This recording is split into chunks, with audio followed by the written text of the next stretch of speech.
What's up everyone, John from ARTV. It's time for a review of the debut album from Jamie XX titled In Color. He is known for being a part of the UK band The XX, who have had a couple of acclaimed records over the years like XX and Coexist. He's handled all of their production and electronics through the years, and he's actually been a pretty successful remix artist and dropping a few of his own singles over the past couple of years as well, several of those finding a home here on In Color. Now with him being a part of that band, it's honestly hard sometimes for me to see some of the tracks like Seesaw and even Stranger in a Room as being anything more than an extension of the XX, primarily because both of those tracks feature XX members. Fortunately, that doesn't kill the vibe of the album for me at all, with many of these tracks really just taking time to grow on me. It's an album that I had to leave on repeat, basically, to actually get into and start clicking with. Much of this album's charm lies in its subtleties, with the craftsmanship of many of these tracks, actually the majority of these tracks, serving as proof of Jamie's hard work on the record. Not everyone's going to enjoy this album, and I totally understand why. For me, this is one of those mood albums, if you will, something that you have to kind of be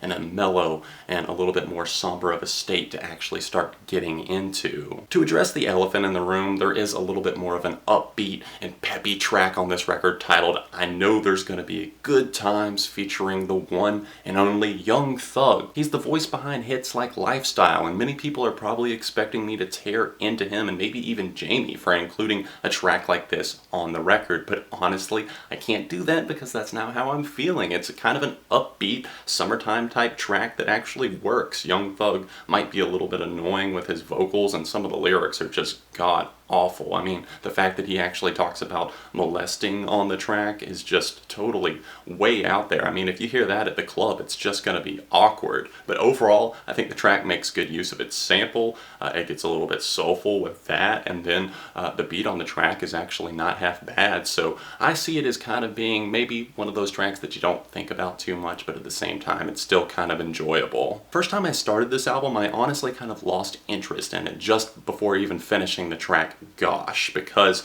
the vocal samples were just totally off-putting to me. I don't understand why someone saying being pitch shifted is supposed to sound good, but fortunately some shimmering and kind of choppy synthesizers kind of break in halfway through this track and kind of salvage the rest of the song for me. Minimalism is still the key here quite often, with songs like The Beautiful Sleep sound standing tall based on those merits. There's a low but booming bass line that appears all throughout this track, and some really sweet synth and vocal effects that pop up throughout and really seal this song's spot on my favorites list. It flows effortlessly into the dreamy Seesaw, which speaks of the ups and downs of relationships through the restrained voice of XX singer Romy. Romy?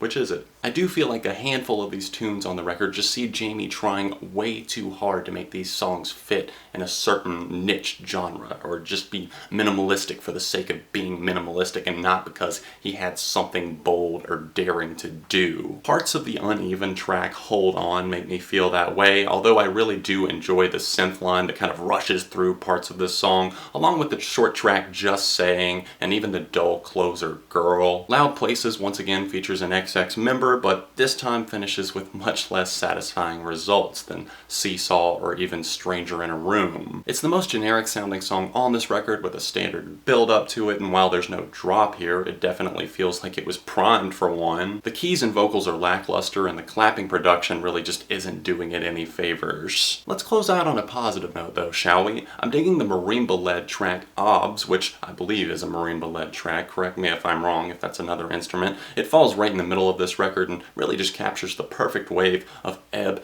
and flow with just enough restraint to it to keep it from feeling overdone or even overthought, if you will. Jamie XX's debut album definitely has some good times, but they simply are not there on every single track. It's still a solid album overall though, I'll give it that, but I feel like it could suffer from a moderately low replay factor. For me, I'm feeling a 3.5 for In Color. This was all just my opinion, so let me know about yours, what you thought of In Color in the comment section down below. Don't forget to smash that like button and maybe subscribe to the channel while you're at it, because friends don't let friends go unsubscribed. If there's other albums you'd like to see me cover, let me know about them in the comments section down below.